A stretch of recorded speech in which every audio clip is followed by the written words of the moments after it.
কোটা সংস্কার আন্দোলনকে ঘিরে দেশ জুড়ে সহিংসতার ঘটনায় আইনশৃঙ্খলা বাহিনীর সদস্যসহ অন্যান্যদের নিহতদের স্মরণে আগামীকাল ৩০ জুলাই মঙ্গলবার একদিনের রাষ্ট্রীয় শোক ঘোষণা করা হয়েছে।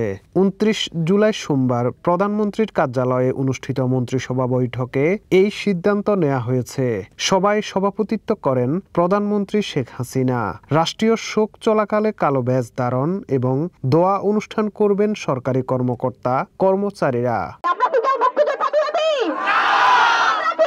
উল্লেখ্য, সরকারি চাকরিতে কোটা সংস্কারের দাবিতে ৫ জুলাইয়ের পর থেকেই আন্দোলনে নামেন সাধারণ শিক্ষার্থীরা।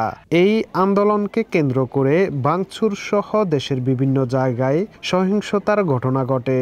এসব ঘটনায় ১৪৭ জন নিহত হয়েছেন বলে নিশ্চিত করেছেন স্বরাষ্ট্রমন্ত্রী আসাদুজ্জামান খান কামাল।